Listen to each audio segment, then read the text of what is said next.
Hello my dear students, how are you? Myself Talon Vikas, the finest and easiest way to learn the concept of physics. In our previous lecture, we discussed about Huygens principle और हमने ये भी देखा था कि different source of light के लिए हम डिफरेंट वेवफॉर्म कैसे ड्रॉ कर सकते हैं। हमने देखा था अगर कोई light source point like source है तो उसमें से निकलने वाले लाइट का वेव फ्रंट हमें कैसा मिलेगा, स्फेरिकल वेव फ्रंट मिलेगा। If you talk about the source eight infinite distance से आने वाले लाइट का वेव फॉर्म हमें कैसा मिलेगा, प्लेन वेव फॉर्म मिलेगा। और अगर लाइट सोर्स लीनियर है जैसे कि ये मार्कर, तो इससे यहां से निकलने वाली लाइट कैसा वेव फॉर्म प्रोड्यूस करेगी, सिलिंड्रिकल वेव फॉर्म प्रोड्यूस करेगी। ऐसा हमने हमारे प्रीवियस लेक्चर में देखा था। ओके सो बच्चों, आज हम उसके सेम बेस पे, हाइगेन्स प्रिंसिपल के बेस पे, अगर कोई light wave one transparent medium से अनदर ट्रांसपेरेंट मीडियम में इंसिडेंट होती है तो वो लाइट का वेव फॉर्म हम रिफ्रैक्टेड लाइट वेव का वेव फॉर्म कैसे ड्रॉ कर सकते हैं, उसके बारे में आज हमें बात करनी है। So our today's topic is refraction of plane wave front using Huygens principle. अगर किसी दो मीडियम के इंटरफेस पे प्लेन वेव फ्रंट इंसिडेंट होता है तो आफ्टर रिफ्रैक्शन हमें कैसा वेव फ्रंट मिलेगा वो हमें यहां पे फाइंड करना है। सो स्टार्ट करते हैं विदाउट वेस्टिंग टाइम। देखो यहां पे आप इस फिगर में देख सकते हो, यहां पे आपको जो दिख रहा है वो सेकंड मीडियम है एंड यहां पे आपको जो दिख रहा है वो फर्स्ट मीडियम है। Let us consider one plane wave front A B. देखो यहां पे एक प्लेन वेव फ्रंट है, दो लाइट वेव्स पैरेलल आ रहे हैं इनफाइनाइट डिस्टेंस से। और अगर लाइट वेव इनफाइनाइट डिस्टेंस से पैरेलल आती है तो वो कैसा वेव फ्रंट प्रोड्यूस करती है, प्लेन वेव फ्रंट प्रोड्यूस करती है। तो आप यहां पे देख सकते हो एक plane wave front A B यहां पे आता है और ये जो interface that is the medium और we can say the surface separating two medium that is P dash पे इंसिडेंट होती है। अब यहां पे देखना, अगर हम इस लाइट वेव की बात करें तो ये जो लाइट वेव है ए डैश ए, वो सरफेस और we can say inter surface है। यहाँ पे ये जो सरफेस है सेपरेटिंग टू मीडिया इंटरफेस है पी डैश, उस पे आई जितने एंगल पे इंसिडेंट होती है। बच्चों यहाँ पे देखो, अगर हम इसको इंसिडेंट रे, एक्चुअली रे हम कंसीडर करते हैं, अगर हम ए डैश ए को इंसिडेंट रे कंसीडर करें तो ये जो पॉइंट है ए वो पॉइंट ऑफ इंसिडेंट हो जाएगा। सो बच्चों, हम एंगल ऑफ इंसिडेंट निकालने के लिए पॉइंट ऑफ इंसिडेंट पे नॉर्मल ड्रॉ करते हैं। सो यहाँ पे आप देख सकते हो हमने यहाँ पे ग्रीन मार्कर से ये नॉर्मल ड्रॉ किया है। So angle form between incident ray and normal is known as angle of incident. तो बच्चों हुआ क्या, ये जो आपको लाइट वेव दिख रही है ए डैश ए, उसने इंटरफेस पे आई जितने एंगल पे इंसिडेंट किया। बट बच्चों आ कौन रहा है, यहां से एक प्लेन वेव फ्रंट आ रहा है, तो इसका जो ये वाला हिस्सा है वो यहां पे इंटरफेस के साथ आई जितना एंगल फॉर्म करेगा। अब बच्चों यहां पे ध्यान में रखना, अगर यहां पे आई जितना एंगल फॉर्म होगा तो ये जो वेव फ्रंट आ रहा है, ये प्लेन वेव फ्रंट यहां से आ रहा है, वो इस इंटरफेस के साथ भी कितना एंगल फॉर्म करेगा, आई जितना एंगल फॉर्म करेगा। ध्यान में रखना, ये जो ए डैश ए है वो विथ नॉर्मल आई जितना एंगल फॉर्म करता है, तो वो क्या हो गया, एक वेव, एक जो लाइट वेव है उसने कितना एंगल फॉर्म किया, आई जितना। बट पूरे प्लेन वेव फ्रंट ने कितना एंगल फॉर्म किया विद द इंटरफेस, आई जितना एंगल। दैट इज आई जितने एंगल पे ये जो प्लेन वेव फ्रंट है वो इंटरफेस के साथ क्या किया, उसने इंसिडेंट किया एट द एंगल आई। अब बच्चों ध्यान में रखना, वेव फ्रंट कुछ इस तरह से आ रहा है कि उसका एक हिस्सा इंटरफेस पे इंसिडेंट हुआ, बट दूसरा जो वेव है वो अभी भी यहाँ पे इंसिडेंट होने के लिए उसको कुछ डिस्टेंस ट्रैवल करना पड़ेगा। तो कितना डिस्टेंस ट्रैवल करना पड़ेगा? सो बी वाला पॉइंट है वो जो अगर सी पॉइंट पे चला जाएगा आगे ट्रैवल करते करते तो ये जो पॉइंट बी है वो यहाँ पे इंसिडेंट हो सकता है। अब आप यहाँ पे देख सकते हो, let us consider the velocity of light in first medium, that is v1, and velocity of light in second medium, that is v2। अब बच्चों यहाँ पे देखना, यहाँ पे हमने जो केस लिया है उसमें ये जो प्लेन वेव फ्रंट है वो रेयरर मीडियम से डेंसर मीडियम में इंसिडेंट हो रहा है। और हमें एक बेसिक कंसेप्ट पता है कि अगर रे ऑफ लाइट रेयरर मीडियम से डेंसर मीडियम में ऑब्लिकली इंसिडेंट होगा तो वो टुवर्ड्स नॉर्मल बेंड करेगा और आगे बढ़ेगा। सो यहां पे आप देख सकते हो हुआ क्या, ये जो प्लेन वेव फ्रंट यहां पे आया तो ध्यान में रखना ये कितनी वेलोसिटी से आया। फर्स्ट मीडियम में वेलोसिटी ऑफ वेव कितना है? v1 जितना है। बट हुआ क्या, ये ए पॉइंट से इंटरफेस पे पॉइंट ए पे इंसिडेंट होके वो कुछ डिस्टेंस चला। कितनी वेलोसिटी से डिस्टेंस चला होगा? v2 वेलोसिटी से, because after incident in second medium the velocity of light will be change. So यहां पे velocity of light second medium में चेंज होके क्या हो गई? v2 हो गई। ओके और हमें ये भी पता है कि अगर रे ऑफ लाइट रेयरर मीडियम से डेंसर मीडियम पे इंसिडेंट करेगी तो उसकी कुछ वेलोसिटी डिक्रीज होगी। सो यहां पे हम लिख सकते हैं velocity of light in second medium, that is in denser medium, is less than velocity of light in first medium, that is rarer medium। अब बच्चों देखो यहां पे आप ऐसा कंसीडर करो कि ये जस्ट यहां पे आके ये जो लाइट वेव है वो यहां पे आके इंटरफेस पे पॉइंट ए पे जस्ट इंसिडेंट हुई। At the same time point B जो कि वो यहां पे इंसिडेंट होना चाहता है, तो बी पॉइंट को यहां पे आने के लिए कितना डिस्टेंस ट्रैवल करना पड़ेगा? ऑब्वियसली बीसी जितना डिस्टेंस ट्रैवल करना पड़ेगा।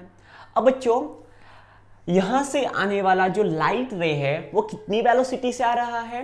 v1 वेलोसिटी से। तो वो अगर हम कंसीडर करें ताऊ जितने टाइम में वो कितना डिस्टेंस ट्रैवल करेगा, सो हम यहां से देख सकते हैं कि velocity is equal to distance divided by time.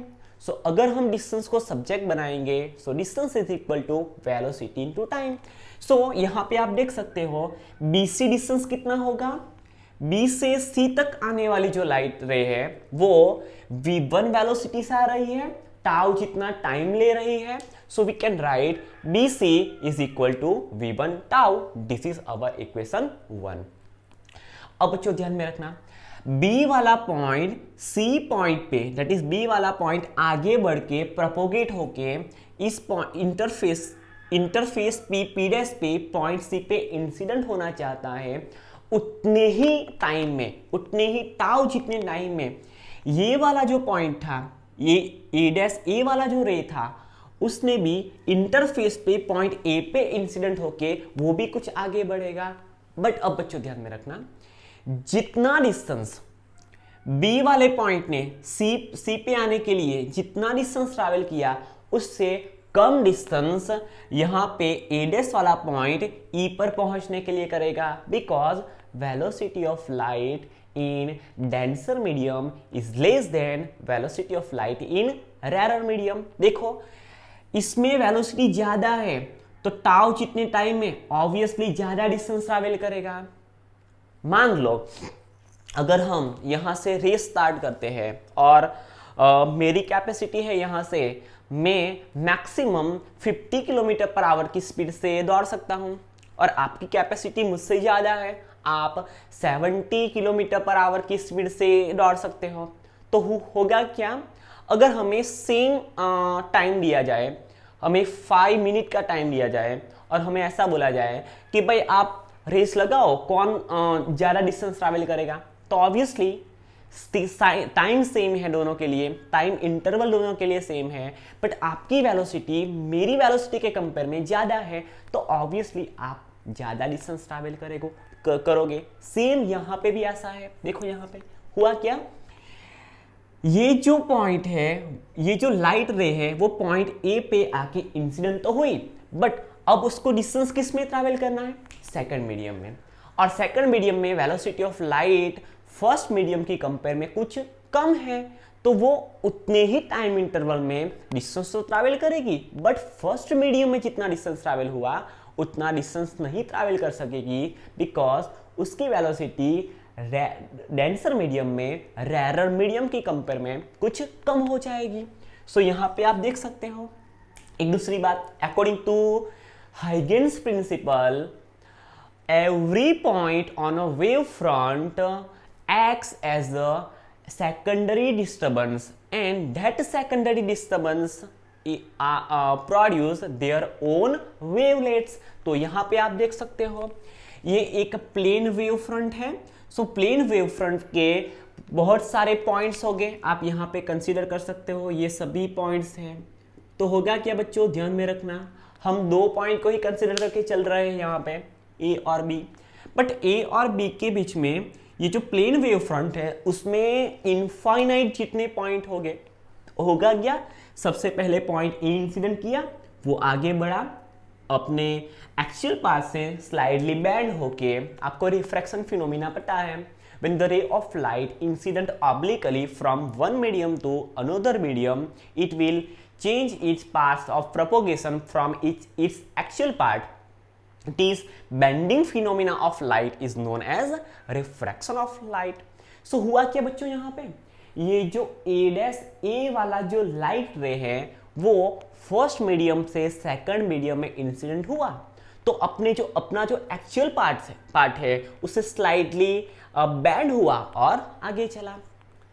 तो देखो यहाँ पे उसने कितना डिस्टेंस ट्रैवल किया, सेकंड मीडियम में विथ वेलोसिटी v2 टाउ जितना डिस्टेंस ट्रैवल किया, और उसने ये जो आपको प्लेन वेव फ्रंट दिख रहा है उसके सभी पॉइंट्स एक सेकेंडरी सोर्स ऑफ डिस्टर्बेंस जैसा बिहेव करेंगे, तो अपने में से अपना नया वेवलेट्स प्रोड्यूस करेंगे। तो यहाँ पे जो पॉइंट ए है उसने अपना एक वेवलेट्स प्रोड्यूस किया, उसको आप यहाँ पे स्फेरिकल वेव फ्रंट देख सकते हो। अकॉर्डिंग टू हाइगेन्स प्रिंसिपल, हाइगेन्स साहब ने हमें ऐसा बोला था कि अगर वेव फ्रंट आगे बढ़ रहे हैं और अगर वेवलेट्स आगे बढ़ते हैं तो हमें सिर्फ फॉरवर्ड डायरेक्शन के वेवलेट्स को ही कंसीडर करना है, बिकॉज बैकवर्ड डायरेक्शन के जो भी वेवलेट्स होंगे उसकी जो इंटेंसिटी है वो in compare to forward direction में जो वेव फ्रंट होंगे उसकी कंपेयर में कितनी होगी, बहुत कम होगी, डेट इज नेग्लिजिबल होगी। सो हम सिर्फ किस पे फोकस करेंगे, जो वेवलेट्स फॉरवर्ड डायरेक्शन में मोशन कर रहे हैं उसको ही हम यहाँ पे पॉइंट ऑफ व्यू लेके चलेंगे। तो देखो यहाँ पे ये जो पॉइंट इंसिडेंट हुआ तो उसने क्या किया, अपना एक वेवलेट्स प्रोड्यूस किया। अब बच्चों देखो जितने डिस्टेंस में, ध्यान में रखना, जितने टाइम में बी वाला पॉइंट सी पे आके इंसिडेंट होना चाहेगा उतने टाइम में ये एडेस वाला पॉइंट है वो ई पे चला जाएगा। अब देखो मान लो बी वाला पॉइंट इंसिडेंट होके जस्ट सी पे आया, तो यहाँ पे उसने जो वेवलेट्स प्रोड्यूस किए होंगे वो जस्ट आया, अभी इंसिडेंट किया, तो उसने जो वेवलेट्स प्रोड्यूस किए वो बहुत कम हो गए। तो यहाँ से हम सभी वेवलेट्स के, ध्यान में रखना, यहाँ पे हम सभी वेवलेट्स को टेंजेंशियल ड्रॉ करेंगे, तो वो टेंजेंशियल हमें नया वेव फ्रंट देगा, वो हमने हमारे प्रीवियस लेक्चर में देखा था। तो यहाँ से हम टेंजेंशियल ड्रॉ करेंगे तो हमें ये जो टेंजेंट मिलेगा, normal tangent drawn at the wavelets, तो हमें क्या मिलेगा, ये नया वेव फ्रंट मिला, और इस नए वेव फ्रंट को हम क्या बोलेंगे, रिफ्रैक्टेड वेव फ्रंट। देखो यहाँ पे बच्चों ध्यान में रखना, वेव फ्रंट कैसा आया, इंसिडेंट वेव फ्रंट ऐसे आया, यहां पे गया, अपने एक्चुअल पार्ट से क्या किया, स्लाइडली बैंड हुआ और ऐसे चला। फिर से एक बार, वेव फ्रंट ऐसे आया, after incident in denser medium अपने एक्चुअल पाथ से कुछ टूवर्ड्स नॉर्मल बेंड किया और ऐसे चला, आया ऐसे ऐसे चला, आया ऐसे ऐसे गया। ओके, और ये रहा हमारा रिफ्रैक्टेड वेव फ्रंट। ओके, सो बच्चों ये हो गया हमारी थियोरी का कंसेप्ट। अब बच्चों आपको कंसेप्ट तो ध्यान में आ गया होगा, बट बच्चों अब करना क्या है, हमें एग्जाम में गुड मार्क्स लेने हैं, है ना, अच्छे मार्क्स लेने हैं। तो हम थियोरी को कैसे लिखेंगे कि हम वो जो एग्जामिनर है वो हमारा मार्क्स कट नहीं कर सकता।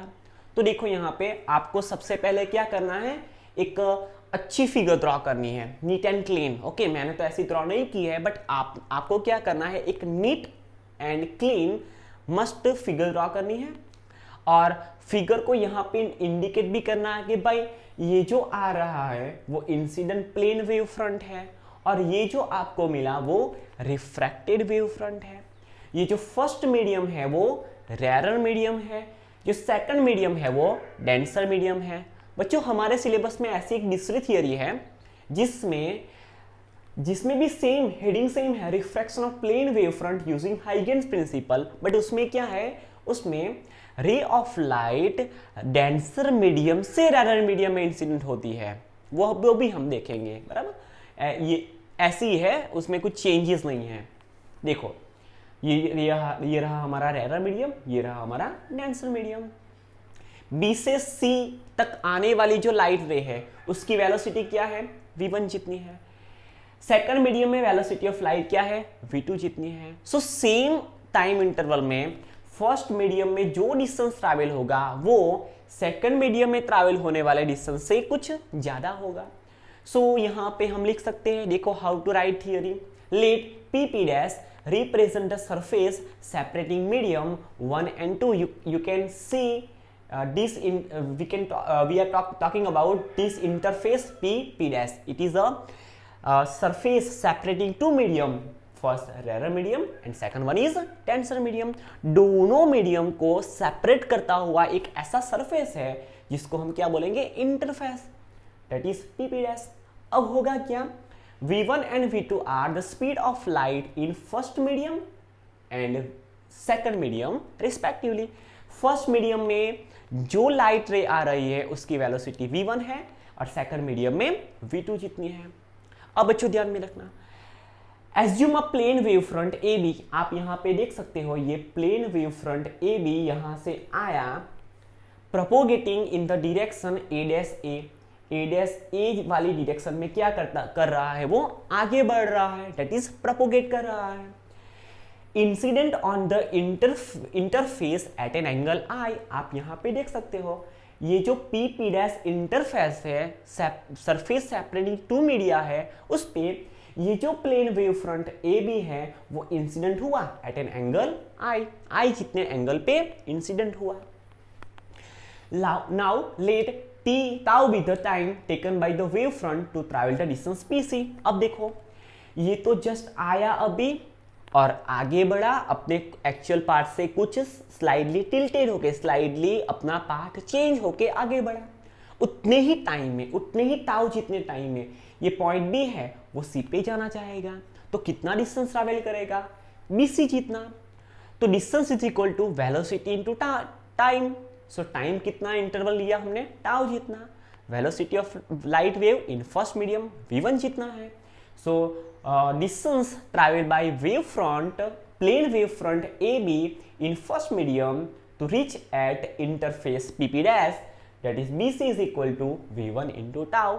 This is our equation number 1। Now बच्चों करना क्या है, हमें रिफ्रैक्टेड वेव फ्रंट ड्रॉ करना है। How can we draw refracted और सेकेंडरी वेव फ्रंट? तो हमने हमारे प्रीवियस लेक्चर में देखा था कि हाइगेन्स साहब ने हमें ऐसा बोला, if you want to draw a secondary wave front what you have to do, हमें क्या करना है, हमें ये माइंड में लेके चलना है कि जो वेव फ्रंट प्रोड्यूस हुआ उसके सभी पॉइंट्स एक सेकेंडरी सोर्स ऑफ डिस्टर्बेंस जैसा बिहेव करते हैं और अपने में से अपना एक नया वेवलेट्स प्रोड्यूस करते हैं। तो यहाँ पे क्या हुआ, यहाँ पे एक वेवलेट्स प्रोड्यूस हुआ। So in order to determine the shape of the refracted wave front sphere of radius v1 tau, देखो यहाँ पे ये जो ये वाला पॉइंट है वो क्या करेगा, अपने में से कुछ वेवलेट्स प्रोड्यूस करेगा। वेवलेट्स ने सेकंड मीडियम में कितना डिस्टेंस ट्रैवल किया होगा इन टाइम इंटरवल टाउ, वो v2 वेलोसिटी से आगे बढ़ रहा है, टाउ जितने टाइम इंटरवल में v2 इंटू टाउ जितना डिस्टेंस ट्रैवल करेगा, और जो कि ये सभी पॉइंट्स वेव फ्रंट के सभी पॉइंट्स एक पॉइंट लाइक सोर्स जैसा बिहेव करेंगे, तो अपने में से स्फेरिकल वेव फ्रंट प्रोड्यूस करेंगे। और हमें कौन सा वेव फ्रंट लेके आगे बढ़ना है, ओनली फॉरवर्ड डायरेक्शन वाला। तो आप यहाँ पे देख सकते हैं v2 इंटू टाउ वाला अगर हम स्फीयर ड्रॉ करें तो वो स्फीयर क्या होगा, इस पॉइंट ए का नया वेवलेट्स होगा। सो उसने कितना डिस्टेंस ट्रैवल किया होगा, ए से ई जितना डिस्टेंस ट्रैवल किया, ये BC डिस्टेंस है ना, उसके कंपेयर में कुछ कम डिस्टेंस ट्रैवल किया, बिकॉज सेकंड मीडियम में velocity of light in compare to first medium कुछ कम है। So A is equal to second medium में वेलोसिटी ऑफ लाइट v2 है, कितने टाइम इंटरवल तक डिस्टेंस ट्रैवल करता रहा, टाउ जितना। So A is equal to v2 into tau, this is our equation number 2। अब बच्चों ध्यान में रखना, हमें इस फिगर पे से दो ऐसे ट्राइंगल दिख रहे हैं, वो सिमिलर ट्राइंगल है। देखो यहाँ पे 90 डिग्री जितना एंगल फॉर्म होता है, यहाँ पे भी। So both are right angle triangle. अब बच्चों ध्यान में रखना है, if we talk about one right angle triangle ABC, so यहाँ पे जो बनने वाला जो एंगल है I at point A on interface PP dash, so अगर हम इसकी बात करें तो इस एंगल का अगर हम साइन निकाले, क्या निकाले, sine function. So sine I is equal to opposite by hypotenuse. देखो यहाँ पे ये राइट एंगल ट्राइंगल यहाँ पे बना B पे, ये वाला A है और A पे I जितना एंगल फॉर्म होता है, ये रहा हमारा point C। Now if you talk about this angle I, now sine function of this I, that is sin I is equal to opposite by hypotenuse। Opposite कौन सी side है, BC, ये वाली कहाँ पे गई, ये वाली, इसकी अपोजिट साइड BC। और हाइपोटेनियस कौन सा होगा, AC, ये वाली एडजेसेंट साइड होगी बच्चों, तो ये क्या होगा, हाइपोटेनियस। सो AC क्या हो गया, हाइपोटेनियस। तो आप यहाँ पे देख सकते हो sine I is equal to opposite side BC divided by hypotenuse AC। So BC by AC। Okay, now same right angle triangle यहाँ पे भी बन रहा है AEC। Now if you talk about triangle AEC, so यहाँ पे हम इसका साइन फंक्शन कंसिडर करें तो sine R is equal to opposite by hypotenuse. Opposite side है AE और हाइपोटेनियस है AC, so AE by AC। Okay, चलो अब ध्यान में रखना, अब क्या करना है हमें यहाँ पे AC कॉमन दिख रहा है ना, सेम दिख रहा है, तो हम कुछ जुगाड़ लगाएंगे और AC को कैंसल आउट करने की ट्राई करेंगे। ओके, देखो यहाँ पे अगर हम first that is equation number 3 को इक्वेशन 4 से डिवाइड करते हैं, so left hand side of equation number 3 divided by left hand side of equation number 4, so sine I divided by sine R is equal to right hand side पे BC divided by AC whole divided by AE divided by AC।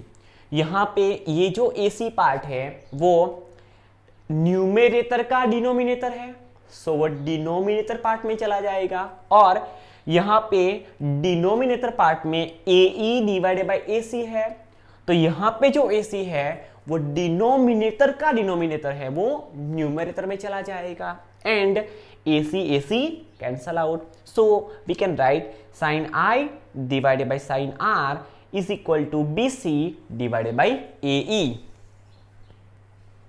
Okay, चलो अब ध्यान में रखना, अब हम क्या करेंगे, ये जो BC डिस्टेंस है ना उसकी वैल्यू लिखेंगे फ्रॉम इक्वेशन नंबर 1, एंड ये जो AE डिस्टेंस है ना उसकी भी वैल्यू लिखेंगे फ्रॉम इक्वेशन नंबर 2। सो लिख सकते हैं हम यहाँ से फ्रॉम इक्वेशन 1 एंड 2। बच्चों आपको मैं गारंटी देता हूँ, अगर आप ये थियरी, ये वाला जो राइटिंग है वो आप अगर एग्जाम में लिखोगे तो आपका कोई 0.25 मार्क्स भी कट नहीं कर सकता, ये मेरी गारंटी है। ओके, बट आपको क्या करना है, सभी जो स्मॉल स्मॉल और थिंग है उसको क्या करना है, माइंड में लेना है और यहाँ पे लिखना है। देखो यहाँ पे फ्रॉम इक्वेशन 1 एंड 2 हमें क्या इंफॉर्मेशन मिली।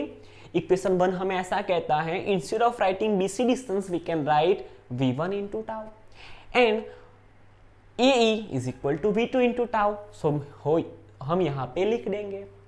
दोनों के लिए जो हमने टाइम इंटरवल की बात की वो सेम टाइम इंटरवल है, टाउ जितना, तो यहाँ पे टाउ टाउ कैंसल आउट हो जाएगा। So we can write sine I by sine R is equal to V1 by V2। This is our equation number 5। अब बच्चों हमें इक्वेशन नंबर 5 से एक इंपॉर्टेंट इंफॉर्मेशन मिलती है और ये इंफॉर्मेशन ऐसी है कि if angle of refraction, not reflection, we are talking about refraction phenomena, bending of light. Okay, इसको हम क्या बोलेंगे, refraction phenomena. If angle of refraction is less than angle of incident, देखो यहाँ पे ये एंगल ऑफ इंसिडेंट है, light ऐसे आई और टूवर्ड्स नॉर्मल बेंड हुई, तो टूवर्ड्स नॉर्मल बेंड हुई means refracted light and normal के बीच का जो एंगल है वो इंसिडेंट एंगल के कंपेयर में कुछ कम होगा। That means angle of refraction is less than angle of incident.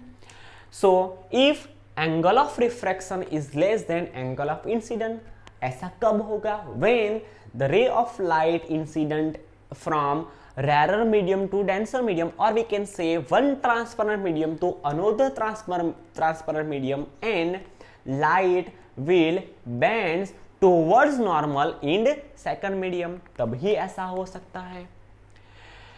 Velocity of light in second medium will be less than the velocity of light in first medium। second medium की compare में velocity of light in first medium ज़्यादा होगी, तभी rare medium से denser medium में light wave incident हो गए तो उसकी कुछ वेलोसिटी डिक्रीज होगी।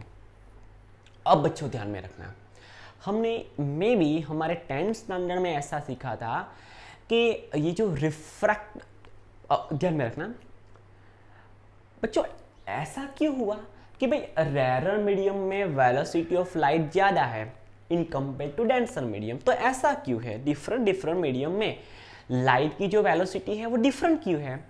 तो उसका रीज़न है कि डिफरेंट मीडियम के रिफ्रैक्टिव इंडेक्स डिफरेंट है। क्या डिफरेंट है, रिफ्रैक्टिव इंडेक्स डिफरेंट है। सो बच्चों ध्यान में रखना, रिफ्रैक्टिव इंडेक्स 2 टाइप्स के होते हैं, एक है absolute refractive index and second one relative refractive index. जब हम बच्चों ध्यान से, जब हम किसी मीडियम में वेलोसिटी ऑफ लाइट को, किसी मीडियम में वेलोसिटी ऑफ लाइट को velocity of light in vacuum से कंपेयर करते हैं तो हमें जो रिफ्रैक्टिव इंडेक्स मिलेगा उसको हम क्या बोलेंगे, एब्सोल्यूट रिफ्रैक्टिव इंडेक्स। देखो यहाँ पे C, velocity of light in vacuum can be denoted by C and उसकी वैल्यू क्या है, 3 multiply by 10⁸ metre per second. बच्चों refractive index of first medium, that is absolute refractive index of first medium is equal to velocity of light in vacuum divided by velocity of light in first medium. फिर से एक बार, हमने ये जो velocity of light जिस medium में travel कर रही है, जिस मीडियम में प्रोपोगेट हो रही है, उसकी वेलोसिटी को हम किससे कंपेयर करेंगे, velocity of light in vacuum से कंपेयर करेंगे। सो हमने जिस मीडियम की वेलोसिटी को, जिस मीडियम में लाइट वेव की वेलोसिटी को velocity of light in vacuum से कंपेयर किया तो उस मीडियम का हमें क्या मिला, रिफ्रैक्टिव इंडेक्स मिला। So refractive index of first medium is equal to C divided by V1, where C is the velocity of light in vacuum divided by V1 is the velocity of light in a first medium, that is given medium. Same as if we talk about refractive index of second medium, so velocity of light in vacuum divided by velocity of light in that given medium, that is second medium, that is in our case denser medium. अब बच्चों हम equation, ये दोनों equation से कुछ जुगाड़ लगाते हैं और इसमें रखने की ट्राई करते हैं. देखो हमें ये दोनों का यूज करके फिर से हमें इस दोनों का ईटा 1 और ईटा 2, एक्चुअली बच्चों कई बार आपकी फिजिक्स फैकल्टी इसको N1 और N2 बोलेगी, तो ये भी सही है, बट एक्चुअली इसको हम क्या बोलेंगे, ईटा. क्या बोलेंगे, eta. Refractive index can be denoted by eta. दिखता है आपको एन जैसा, बट इसको हम क्या बोलेंगे, ईटा. सो ये दोनों में का यूज करके हम इसमें रखेंगे, और ये जो हमारा इक्वेशन है वो चेंज नहीं होना चाहिए. तो हम क्या करेंगे, देखो यहाँ पे इसको हमने यहाँ से उठा दिया, यहाँ पे रख दिया, sine i divide by sine r. अब बच्चों देखो ये वाला जो राइट हैंड पोर्शन है वो चेंज नहीं होना चाहिए, बट हमें इसका यूज करना है. तो हम क्या लिखेंगे, ये वाला पहले लिखेंगे c by V2 divided by ये वाला c by V1. c cancel out हो जाएंगे, V2 डिनोमिनेटर में चला जाएगा, V1 न्यूमरेटर में चला जाएगा, फिर से इक्वेशन नंबर 5 आ जाएगा. बट बच्चों हमें वेलोसिटी ऑफ लाइट को हटा के रिफ्रैक्टिव इंडेक्स ऑफ मीडियम को इंट्रोड्यूस करना है. सो यहाँ पे हम इस इक्वेशन को ऐसे लिख सकते हैं, ओके. और c बाई V2 की जगह पे हम ईटा 2 एंड c बाई V1 की जगह पे हम ईटा 1 लिखेंगे.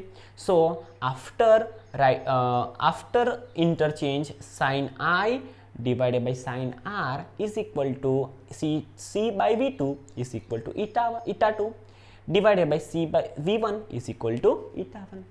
Now cross multiplication. So eta 1 यहाँ पे multiply हो जाएगा, eta 2 as it is, sin r यहाँ पे multiply हो जाएगा. So finally we get eta 1 sin i is equal to eta 2 sin r. और ये इक्वेशन आपने कहीं देखा है, ऐसा आपको लगेगा. हमने 10th स्टैंडर्ड में रिफ्रैक्शन फिनोमिना में स्नेल्स लॉ प्रूफ किया था. तो ये रहा हमारा Snell's law. Refraction of plane wave front using Huygens principle. तो हम कैसे प्रूफ कर सकते हैं कि भाई हमने ये बात की, तो वो रिफ्रैक्शन फिनोमिना की बात की. तो हमें प्रूफ करने के लिए हमारे पास एक बेस है. वो बेस क्या है, Snell's law. Okay, and Snell's law हमें क्या इंडिकेट करता है कि भाई आपने यहाँ पे रिफ्रैक्शन फिनोमिना प्रूफ कर दिया. That is eta 1 sine i is equal to eta 2 sine r. This is our Snell's law. अब बच्चों ध्यान में रखना, अगर आप कंसिडर करो कि यहाँ पे B से C पे जो लाइट रे जा रही है वो फर्स्ट मीडियम में V1 ताउ जितना डिस्टेंस ट्रैवल करती है. अगर वो डिस्टेंस फर्स्ट मीडियम में velocity wavelength of light that is λ1 से हम इंडिकेट करें, और सेकंड मीडियम में ये जो वेव फ्रंट है वो आगे बढ़ता है, AE जितना डिस्टेंस ट्रैवल करता है, दैट इज V2 ताउ जितना डिस्टेंस ट्रैवल करता है. तो सेकंड मीडियम में वही लाइट वेव का जो वेवलेंथ है उसको हम λ2 से इंडिकेट करें. That means instead of writing V1 tau we can write λ1. यहाँ पे हम लिख ही देंगे अगर ये λ1, और अगर ये जो डिस्टेंस है वो λ2 हुआ, तो हम इस इक्वेशन को ऐसे लिख सकते हैं, इक्वेशन नंबर 5 को, sine i divided by sine r is equal to. अब देखो V2 ताउ की जगह पे हमें क्या लिखना है, λ1, और सॉरी V1 ताउ की जगह पे हमें क्या लिखना है, λ1, और V2 ताउ की जगह पे हमें क्या लिखना है, λ2. तो हम इसको कैसे लिखेंगे, V1 बाई, इसको as it is sine i by sine r is equal to V1 by V2, or we can write V1 tau is equal to λ1 and V2 tau is equal to λ2. So हमें equation मिला V1 by V2 is equal to λ by λ2, λ1 by λ2. अब ये जो equation आपको दिख रहा है ना, इसको हम इक्वेशन नंबर 7 दे देंगे। Most IMP equation, equation most IMP नहीं है, रिलेशन मोस्ट आईएमपी है। रिलेशन हमें क्या कहता है, देखो, when wave refracted into denser medium, जब वेव डेंसर मीडियम में रिफ्रैक्ट होता है, from incident from rarer medium to denser medium and denser medium में रिफ्रैक्ट होता है, तब तीन जो थिंग है वो हमें ऑलवेज माइंड में रखनी है। बिकॉज अभी जो नेक्स्ट चैप्टर आएंगे वो सभी dual nature of radiation and matter, ये सभी जो चैप्टर्स है वो सभी चैप्टर्स इन 3 थिंग्स के बेस पे है। तो देखो, अगर वेव ऑफ लाइट और लाइट वेव फर्स्ट मीडियम से रेरर मीडियम अगर रेरर मीडियम से अगर डेंसर मीडियम में इंसिडेंट करेगी और रिफ्रैक्ट होगी, तो देखो उसकी जो वेलोसिटी है एंड वेवलेंथ है वो डिक्रीज हो जाएगी, वेलोसिटी भी डिक्रीज हो जाएगी। देखो, रेरर में वेलोसिटी v1 जितनी थी, डेंसर में वेलोसिटी v2 जितनी हो गई, सो डेंसर मीडियम में वेलोसिटी कुछ कम हो गई। सेकंड वन, फर्स्ट मीडियम में रेरर मीडियम में वेलोसिटी ऑफ लाइट वेव था λ1 जितना, sorry not velocity, wavelength of light wave था λ1 जितना, सेकंड मीडियम में हो गया λ2 जितना, दैट इज v2 टाउ जितना। सो आप यहाँ पे देख सकते हो, in compare to λ1 λ2 is small distance.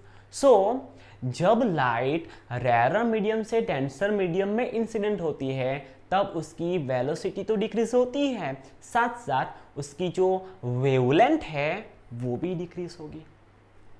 Okay, फिर से एक बार देखो, यहाँ पे रेरर मीडियम में वेलोसिटी v1 जितनी है, डेंसर मीडियम में वेलोसिटी v2 जितनी है। So in compare to denser medium velocity of light in rarer medium is more, so v1 is, or we can write v2 is less than v1 or we can write v1 is greater than v2। Second, अगर हम इस distance को λ1 consider करें, इस distance को हम λ2 consider करें, दोनों लाइट वेव ही हैं। ये फर्स्ट मीडियम में λ1, सेकंड मीडियम में उसकी कुछ वेवलेंथ चेंज हो गई λ2।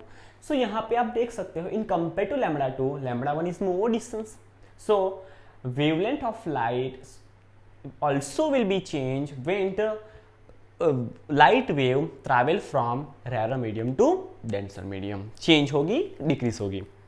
But if we talk about frequency, most time पे MCQ के लिए if we talk about frequency of incident light and refracted light, then the frequency of both light will remain same। So अगर ये light जितनी frequency से आई उतनी ही frequency after refraction भी हमें मिलेगी। बच्चों एक बात ध्यान में रख देना, हमारा नेक्स्ट टॉपिक है उसमें हम ये डिटेल में स्टडी करने वाले हैं, बट अभी फिलहाल ये बात भी ध्यान में रखना, फ्रीक्वेंसी ऑफ लाइट किस पे डिपेंड करती है, सोर्स ऑफ लाइट पे डिपेंड करती है। इफ यू टॉक अबाउट, हमारे पास अगर एक ही सोर्स है, उसमें 3 डायमेंशन में सभी डायरेक्शन में लाइट रेज निकल रहे हैं, लाइट वेव्स निकल रही है, तो सभी लाइट वेव्स की जो फ्रीक्वेंसी है वो सेम रहेगी, बिकॉज उसको निकालने वाला उसका जो बाप है, वी कैन से बाप बोले तो ये जो उसका सोर्स ऑफ लाइट है वो सेम है। सोर्स ऑफ लाइट सेम है भाई, एक ही सोर्स से सभी लाइट निकल रही है, तो सभी लाइट की फ्रीक्वेंसी कैसी होगी, सेम होगी। ओके, बट उस लाइट की, उस रे की, उस लाइट रे की वेलोसिटी एंड वेवलेंथ किस पे डिपेंड करती है, वो मीडियम पे डिपेंड करती है। मीडियम अगर रेरर होगा तो वेलोसिटी एंड वेवलेंथ ज्यादा होगी, अगर मीडियम डेंसर होगा तो वेलोसिटी एंड वेवलेंथ कम होगी। ओके, आई होप आपको ये बात refraction of plane wave front using Huygens principle आपको समझ में आया होगा। और ये बच्चों आपको एग्जाम में 2 मार्क्स के लिए मोस्ट टाइम पे है, 2 मार्क्स में कई बार बोर्ड एग्जामिनेशन में ये आ गया है। ओके, तो अब हम ब्रेक लेते हैं, तब तक do what ever you want but don't trouble your mom. Thank you.